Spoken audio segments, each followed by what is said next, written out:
Oh look, more questions for atheists. Won't that be fun? I'll leave that up to you to decide, of course, but this one is different than questions that we've fielded before, so you might want to hold your assessment until the end. So let's get to it, coming up next.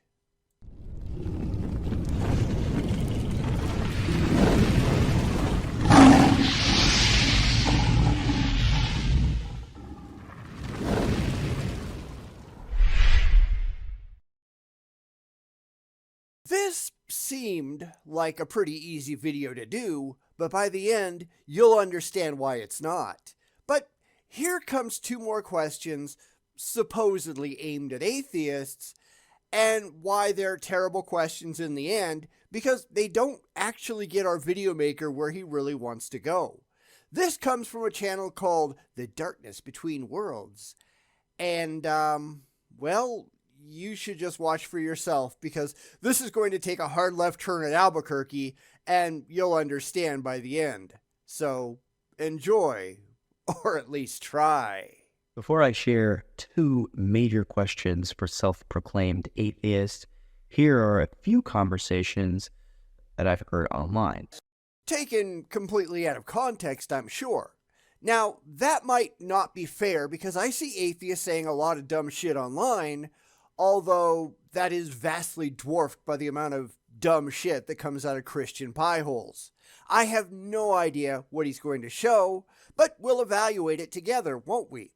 Really, I just want to get to his questions, which, let's be honest, they're going to be dumb. They always are, and we've seen hundreds and hundreds of questions for atheists at this point, and every single one has been dumb. However, that can wait for a little while at least. Let's see what he's seen online, and why I'm sure it's all going to be ridiculous. Onward! That religion is in essence nothing more than a mimetic entity that serves some kind of social purpose like this, that's what it's for, but isn't actually true. And perhaps my desire for my philosophical convictions to be, true is just too high a margin to demand. Now, I'll be honest, I have no love for Alex O'Connor, but there was that really obvious edit in the middle, right? Now, I don't know if that means anything, but we all saw it. I agree that religion is just a meme at this point. The definition of meme is an element of a culture or system of behavior passed on from one individual to another by imitation or by other non-genetic means. And that's religion, right? It's a whole bunch of nonsense passed down from one generation to the next based on nothing but fifis and faith. So at least there, he's absolutely right. Religion is a meme and nothing more. However, we don't know what Alex said in the very obvious clumsy edit, and yes, I know I could go look it up. He even provides a link to the original material if I wanted to do so, but it's really off topic for the current discussion, so I'm not going to bother. We're really looking for those questions, so we'll just kind of let it go and move on, at least for the moment. I'm not even sure what this darkness guy is trying to do in the first place, so I guess we're going to have to stick around and see. There simply are no reasons for the existence of a God. And Dawkins is absolutely right. We're right back to fifis and faith. People believe because they want to believe, not because they have any evidence, not because they have any good reason. They just wanna. We live in a world today where there isn't any good reason, any evidentially warranted reason to believe that gods exist anymore. If we're honest, and the religious really aren't, but we'll bypass that for the moment, we've never had that. But today it's just ridiculous. You've got people who are emotionally and intellectually stunted, believing things for which they have no evidence simply because it makes them feel good. And that is positively childish. And that goes for everything, not just religion. So Dawkins got it absolutely right. What's the problem except for people who are desperate to believe and don't want to look entirely stupid doing it? I don't know. Maybe we'll get there eventually. We're just going to have to wait and see. Have a subjective experience, a personal experience of God. Well, we all know how easily people are fooled. We all know how easily people hallucinate, how easily they imagine, how easily they dream. So that's an extremely poor argument in favor of the existence of a God. So there are no good arguments in favor of a God, and that's all one needs to say. Oops, I guess he wasn't done with Dawkins after all. Okay, I still agree. There are no good arguments. In fact, every single solitary religious argument for God is a fallacy. Specifically, the argument from ignorance or the argument from personal incredulity. I don't get it, therefore God, and I don't like it, therefore God. But it doesn't matter what you get or what you like. Reality exists beyond you. You don't matter. It's essentially saying, well, I'm a complete irrational dumbass. Therefore, God fills in the empty spaces in my empty head and makes me happy. Isn't that great? No, it's not. You're an idiot. Knock it off. Both made careers out of debunking Christianity. No, all religions, although they tend to focus on Christianity because Christianity is much more common, or at least was, in the Western world. And honestly, what the hell is wrong with that? Are you going to be critical of the hundreds of thousands of priests, pastors, and other con men who have made their careers worldwide pushing this irrational bullshit? I think not, because these people can only see things from their own personal perspective. They don't really care about reality, and they're hardly alone. I've spent a considerable amount of time pointing out the political hypocrisy of a lot of atheists who point fingers at others and criticize what they do. Then they go out and do the exact same things themselves and are completely blinded to it. This is really, really common. Stop throwing rocks and get out of your own glass house because you really look stupid. And a lot of their audience are die-hard, self-proclaimed atheists. So what? Because a lot of your audience are die-hard, self-proclaimed theists. You can't see that you're doing the exact same thing that they are. Not that you really care, because you're all a bunch of hypocrites. This is what having double standards does to people. Of course, they don't care, not one bit, and that is positively pathetic. This is why I have one and only one standard, and I keep to it as consistently as I can. Now, I might not be perfect, no one is, but at least I'm aware of what's going on, and if I discover, or someone else points it out, that I'm doing something wrong, I will take whatever steps are necessary to rectify the problem and go back to being consistent with that standard. That's what rational people do. And the religious are not rational people. And I find that tremendously sad. Now, the questions that I pose to you are intended to be contemplative. I'm not suggesting I have any answers, but they are valuable for religious and non-religious alike. We'll have to wait and see on that, won't we? Because there are lots of questions asked by the religious that have very simple answers. But the religious, being deluded by their own blind faith, they can't get that through their heads. That's why we see all of these questions atheists can't answer videos being answered easily by pretty much every atheist out there. When your cognitive abilities are positively poisoned by your religious beliefs, it's no wonder that you can't come up with anything intelligent to say. Now, the religious, they won't admit that, will they? They will deny the answers that the non-religious give because those answers don't fit in with their already existing faith. And, of course, everybody has to be just like they are. But that's not how anything actually works in reality. Not that the religious care, because they are positively allergic to reality. So, can we get to the questions now, please? Or will there just be more preamble? Let's go see. But in this video, I'm speaking specifically to atheists, which for a very specific reason seem to have more trouble with this. So, I guess preamble it is. And I'm willing to bet that his questions, whatever they are, will be absurdly simple to answer and pose no difficulty whatsoever. The difficulty is on his side because he can't think out of his religious bubble and consider answers that don't work with his pre-existing beliefs.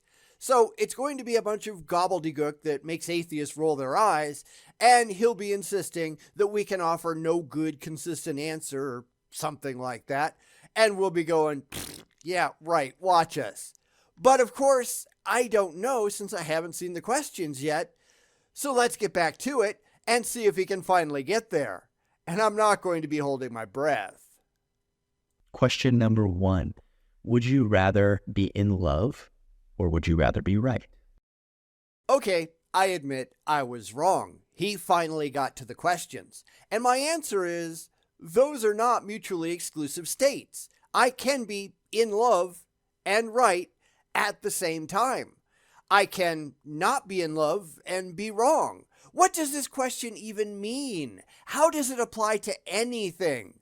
I'm sure he'll try to explain in a moment, and I'm fine with that, but just given the question itself, it seems pretty meaningless without context. I mean, I am in love, and I'm right about a lot of things, and I'm also probably wrong about a lot of things too. What does one have to do with the other? Let's get back to it and see. Truthfully, this is applicable to intimate relationships most often. I personally have plenty of times in my relationship wanted to be right instead of being in love. I don't see those two things as having anything in common. This is why you have to think about questions, and it's why I generally get frustrated by all the silly quizzes that we do around here, because they are not designed to have their questions be considered. They just want you to react, and I don't just react, I think. So my initial reaction to the question, based on the thought that I've put into it, is that it's a dumb question. This is pretty much why I don't do hypotheticals. Most of the hypotheticals that I see are just entirely unrealistic, just like this one is. If I can do both in the real world, and I'm only concerned about the real world, then I'm not going to just pick one. I'm not going to simply react because that's what you want me to do. So no, I'm not playing along. This is a simple question once you realize that you don't have to sit in the prescribed box that he's building and do what he wants you to do. So I'd rather be in love and be right. And I don't care if you like my answer. That's still the one you got. And these can oftentimes be in direct opposition. It's not very enjoyable or connecting to be trying to prove a point, to be forcing a point down someone else's throat. But isn't that what you're doing right now? You are trying to force a choice that isn't actually a choice. It's not an either-or proposition. You can do both, and you can do so pretty easily. So where's the problem? Oh, right, you're trying to get to a conclusion that you are theologically comforted by, and we don't have that issue, do we? You asked a question, I gave you an answer, and it was a very easy answer to give. Just because I didn't fall for your artificially imposed limitations, that doesn't make my answer wrong. Either you should have phrased your question better, or you should realize that you're trying to railroad people for theological reasons, and we have no requirement whatsoever to do what you want us to do. Then again, a lot of atheists aren't sheep, as the religious tend to be. We're not going to follow your lead just because you think that we should. So unless you have additional nuance to share, that's my answer, and I don't care if you like it. And this is where this question is a really good reminder for me in direct relationships, but also in any friendships or any relationship at all. Would I rather be right or would I rather be in love? I should add a caveat that this should be applicable to atheists and theists, people who fervently or zealously believe in their point of view. Except most atheists aren't zealous at all. He's just trying to make us just like he is, and we're not. Personally, if all theists would just go away and stop bothering the rest of us, I'd never think about atheism ever again. And that's something I've heard from a lot of atheists. We don't have faith in atheism. The whole idea is silly. My atheism is a reaction to the existence of delusional idiots in the real world who believe things for which they have no evidence to believe. If those delusional idiots would all just go away, I'd go back to just living my life as realistically as I can. This is another reason why they look so dumb when they pretend to be talking to us, which, let's be honest, they very rarely ever are. They're really just talking to each other about atheists, or about their straw man version of atheists, because we're these boogeymen that they make up in their heads to be terrified of. And that's kind of sad, isn't it? Would you rather be right about your perception of God, or would you rather lean into connection and love for your fellow man or woman? I can still do both. It doesn't matter how many different ways you put it, my answer remains the same. I am being consistent. This is like saying, would you rather go to Mars or eat chocolate ice cream? Well, theoretically, I can still do both because one does not automatically preclude the other. Now, I suppose that if I went to Mars and there was no chocolate ice cream, then the decision would be made for me, but that's not what we're talking about here, is it? We're talking preferences, not restrictions, and my preference is both because I'm not playing your stupid game. I don't have to. Can we please get to the second question already? Because I'm really getting tired of repeating myself for the first one. The reason why I think atheists could particularly benefit from this question is pretty much all of the quotes I mentioned before from O'Connor, from Dawkins. There is an undertone of using rationality and logic to prove what's right, whereas faith, generally speaking, focuses on the emphasis of believing in something even without the claim of truth, whether through facts and figures, statistics, etc. Which is the weakness of faith. Because as I say constantly, faith doesn't care about the facts. They just want to be happy, and happiness doesn't make you right. It just makes you delusional. So I kind of get what he's getting at, but it's still irrational on its face. Because here's the thing that he's clearly not considering. I am not in love irrationally. Yes, I am emotionally attached to my wife. That's the chemical reaction in my brain that releases hormones and chemicals to make me feel good when I'm around her. But that is not why I decided to marry her. It had an influence, certainly, but I married her because of a lot of other quantifiable reasons, like we enjoy being together, we had similar interests, we were compatible emotionally, personality-wise, etc., etc., etc.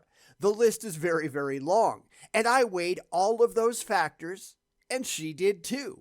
That's why we've remained married for 32 years so far. If you really want to go talk to people whose marriages don't survive, I think you're going to get a different picture, because often it's because they didn't consider any of those external factors. They just went on pure fifis and nothing more. And I didn't. We have a rational commitment to each other, and we're going to be together for the rest of our lives. I've been married to her for a larger part of my life than I was ever not married to her. And that's not because I had a fifi in my brain. That's childish, and I am not childish. And it's really a shame so many people are. Question number 2. Is it true or is it useful? It can be both. Again, this is a question where he's just expecting you to pick one or the other, and I'm not going to pick one or the other. Any position worth holding, and I'm sure he's going to provide some nuance in a second, but right now I'm going to kind of go wide, but any position worth holding is going to be both true and useful. Atheism is true, insofar at least as there is no good reason to believe in any gods, therefore you shouldn't believe in any, but it's also useful because it provides a rational framework, or at least results from a rational framework, for examining the real world and dealing with it as it actually seems to be. I get both, whereas you are trying to force me into picking one. No thanks, I'm not playing along. You don't get to make the rules. Reality does, and I am playing by reality's rules. That's why the religious go wrong so often, because they are playing by a set of rules that somebody just made up, and they don't have the rational wherewithal to go their own way. So I answered this question too very easily. You are not getting anywhere useful. But go ahead, say whatever it is you want to say about any of this, and I guess we'll see if it's worthwhile. By all measurement of well-being, having a spiritual connection to a higher power is better than not. Nope, because you can't prove that there is a spiritual anything. It doesn't matter if you really like the idea or not, you cannot have a connection to something that isn't actually real. Your God is a concept. You can really like the concept, but you can't have a personal relationship with a concept. You can only do that with something that actually exists.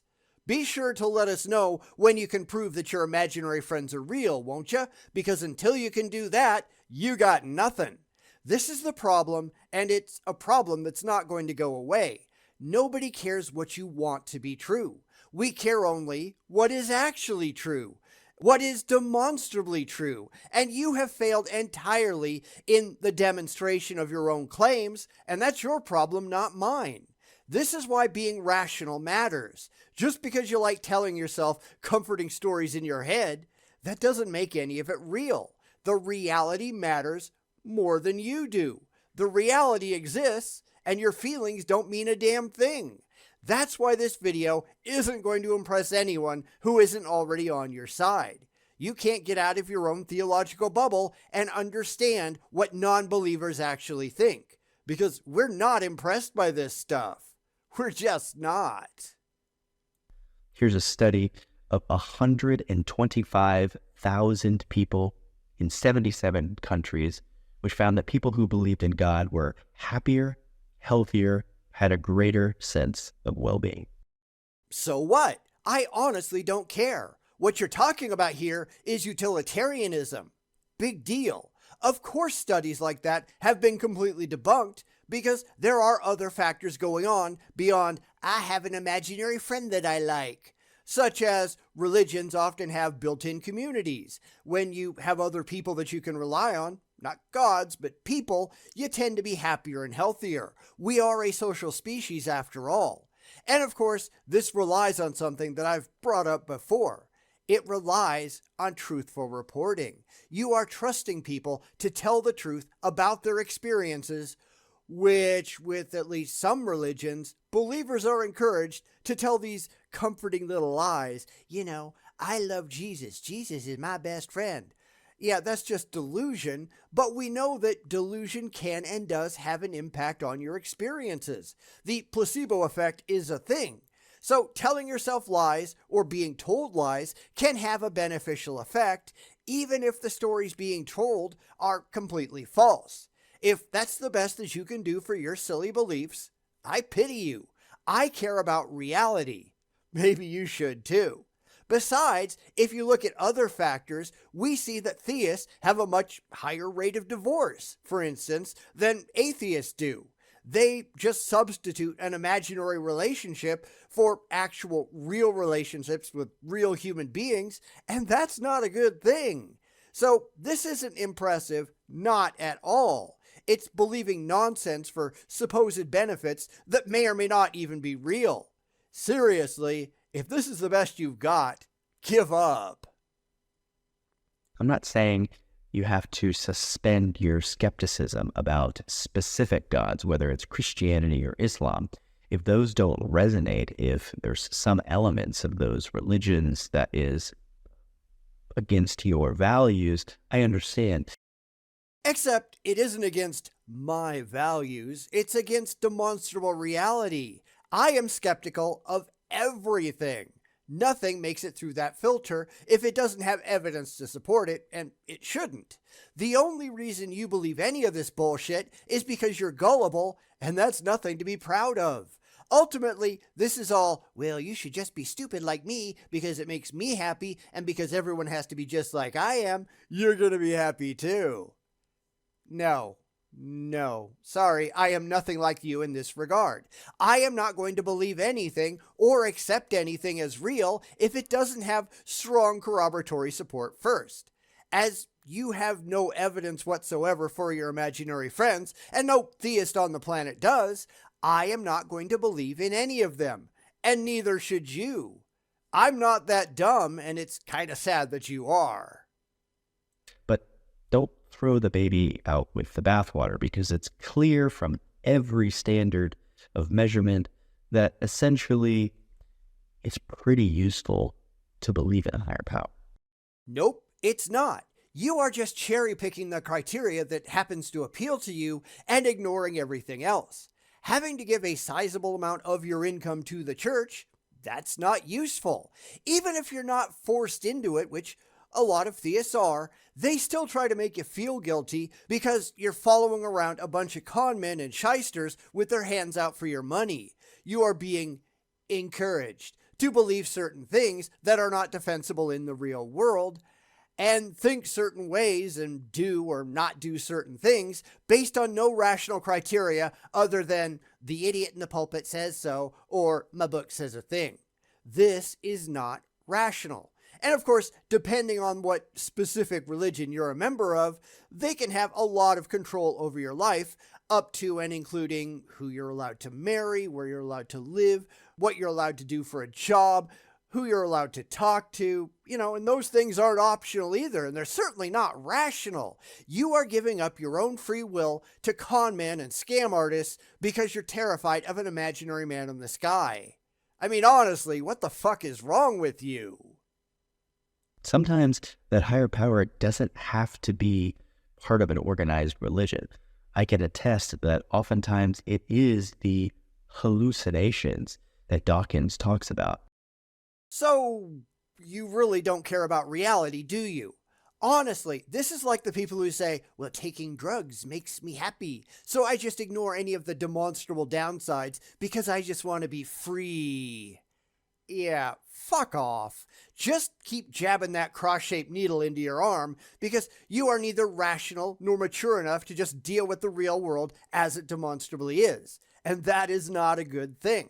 Of course, when you're used to being high all the time, it's really hard to come down to earth with the rest of us.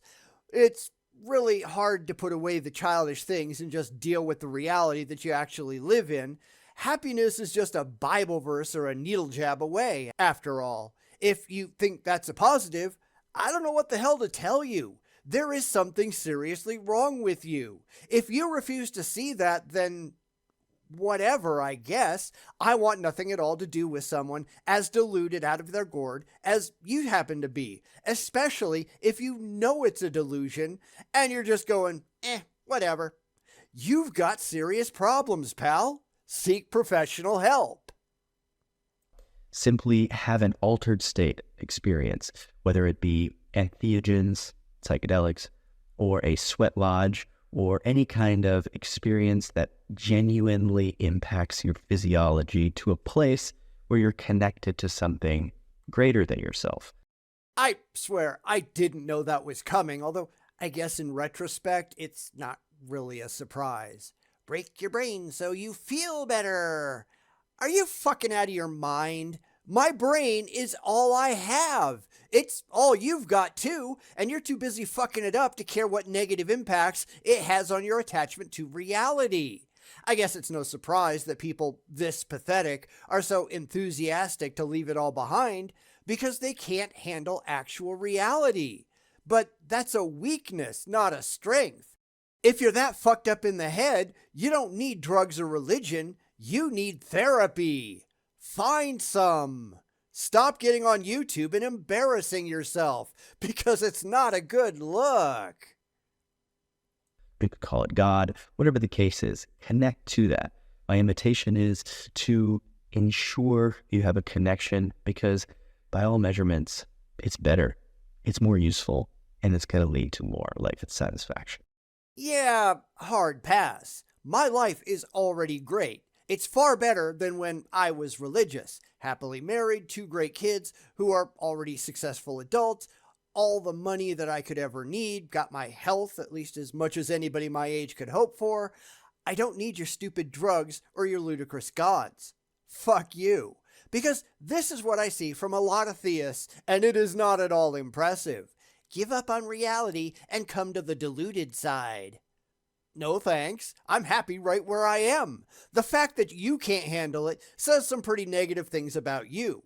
The fact that you don't care if any of your beliefs are true, that's not a good thing. Yet these people are just dumb, aren't they? There's really no other way to put it.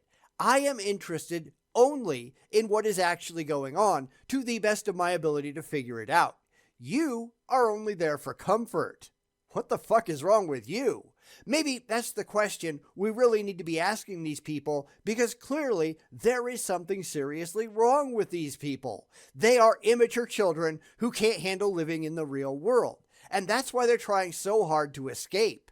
And of course, a lot of them are escaping while having their needs paid for by the rest of us who aren't wasting our lives. And that's kind of a problem, isn't it? Because most religions have a higher rate of poverty than atheism.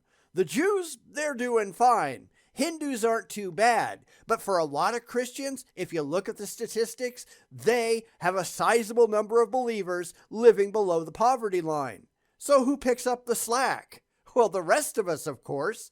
The more religious you are, the poorer you tend to be, with Baptists and Jehovah's Witnesses being the worst at 45% below the line for Baptists, averaged across Southern American and National Baptist conventions, and 48% below the line for Jehovah's Witnesses, according to the 2016 Pew survey, which was the most recent I could find. Atheists were at 24% and agnostics at 22% since they were surveyed separately. Atheists were also among the highest earners at 30% over $100,000, with agnostics right behind that at 29%, and Baptists and Jehovah's Witnesses among the lowest at 11% averaged across the Baptists and 4% for the Jehovah's Witnesses. These people are not doing well, but since their churches are tax exempt and presumably a lot of theists are just sucking on the public teat, since I couldn't find any hard statistics separated by denomination, we're paying for these people to be delusional. And I don't think that's a good thing, do you? But honestly, what do you think in general? Let me know down below, and we'll just consider these questions answered, and the religious and otherwise deluded people, we'll just consider them out of their minds. Because what the hell else is new, right?